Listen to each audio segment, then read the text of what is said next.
Okay, little meow meows. Meow meow. Meow meow kitties. I want to live stream. So here we go. A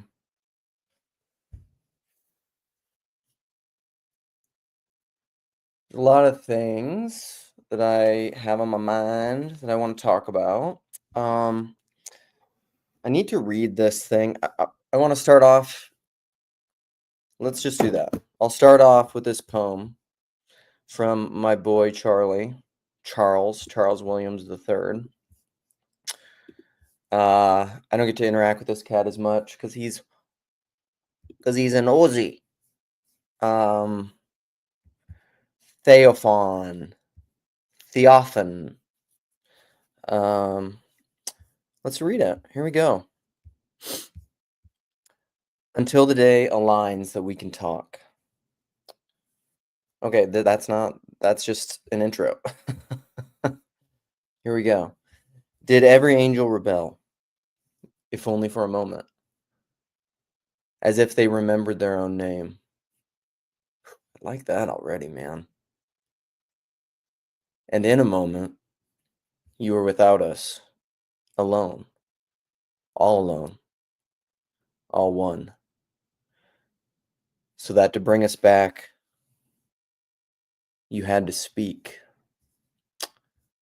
There is a saying, he who has not been lost at sea has never prayed to God. When the waves pull on the sky, the breath weighted to the ground and then flung, centerless. And every failed sense, you become a question. And the only answer is him. Weren't you once above the waters? Weren't you once above the waters? That's good. Let's read it again. Okay, let's read it again. Read it again. Come on. Here we go. Nope. Stop it. Why are we not working? Here we go. Good grief. Can we just chill? All right. Here we go again. I'll maybe read it better the second time. Did every angel rebel? If only for a moment, as if they remembered their own name. And in a moment, you were without us, alone, all one, so that to bring us back you had to speak. There is a saying, he who has never been lost at sea has never prayed to God. When the waves pull on the sky, the breath weighted to the ground and then flung, centerless, and every failed sense you become a question, and the only answer is him. Weren't you once above the waters?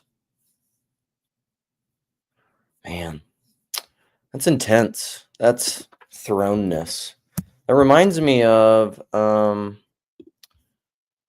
I posted this the other day. I had book club last night from, there we are, MJPVK Luke. It's a meme. Sam sent this to me because he was just like, I love how insider baseball the TLC can be. It's very insider. All right. It's a good one by CW. There are two ways to gain a hearing: seeking status for yourself or getting to know your hearer. Only one of these accommodates a loving message. The one self thing, though, is very related to that poem by Charlie and your own sacred magic and the inevitability, I think, of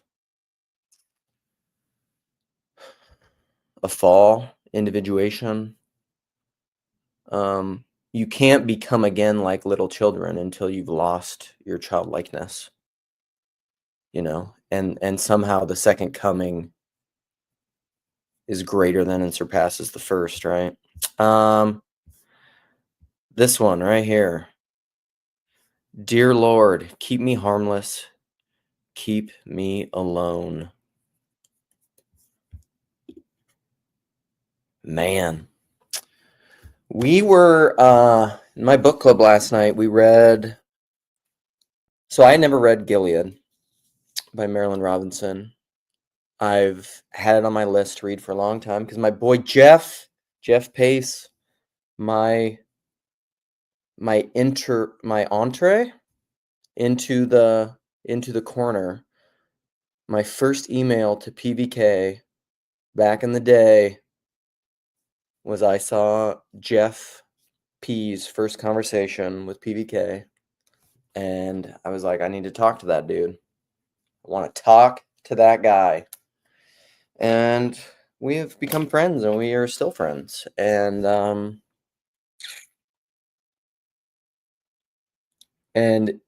it was so he loves Gilead. I lost my track already. Loves Marilyn Robinson. So I think he is maybe the first person who mentioned it to me. I'm not that literate. I'm not that literate.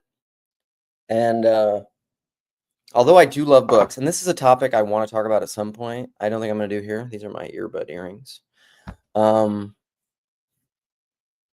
Because as much as I'm opposed to propositional ism and the left brain being the master, the myopia of hyper left brainism, and as much as I talk about Socrates' lament of the written word and how we are moving out of a phase of the medium of the written word and institutions based in literalness, the written word, I think that's all true. However, much of my formation and much of the things that have most moved me and transformed me have been written works. So, what do you say? A living paradox. A lot of my favorite book, Gilead, is lovely. It's a lovely, lovely book. I don't know where I would put it in my top books, but man, it's up there. And Jack is within the whole kind of Gilead world. It's kind of like, I believe Wendell has all his, I think, what is it? Port Townsend, Port Charlotte. What is it? He has the town. I forget what it is. I've only ever read Hannah Coulter. I haven't read that much Wendell but he kind of has a story based in this town, and then he just tells different stories based on the same world, different characters, different times, different things, and that's cool. I mean, it's a really cool thing for an author to do, but Gilead is kind of Marilyn Robinson's version of that. And one of the main characters in Gilead is this troubled, shame-riddled soul called Jack, but the book is told from the perspective of Reverend John Ames. And Jack is named after John Ames. His name is actually John Ames Boughton, because Boughton is his family name, and John Ames and this other pastor, Reverend Boughton, I forget his first name, but John Ames' father are really good friends. And it's a wonderful book, but it led to a very lively, it was one of our most lively book conversations, which is great because when I read a book, it's the kind of book club conversation that I want to be in book clubs for. It was very good, and there was passionate disagreement, and it was awesome. It was awesome. I love passionate people. There's this guy in my book club who I was sitting next to him, and I just looked over at him and whispered to him. I was just like, I love how much you love books and just how fired up you get. I love passion. I love people that care deeply about stuff. Even if they do it wrongly, to riff on an old corner Chris Picow thing is he's just like, what was his series that he tried to do? Is just like disagreeing poorly or something. I have no doubt, Don, that this is true. Marilyn Robinson writes very good fiction and unreadable nonfiction, because that's something we got into at the end of the thing. Is I don't like preachy books. I don't like anything that's preachy. The idea of being preachy, like it's funny how words have different connotations. Like even that'll preach. Like when you say that'll preach, that's a positive connotation. But when you say something is preachy, that is a negative connotation. And I think essentially, unknown caller. Do I need to take this?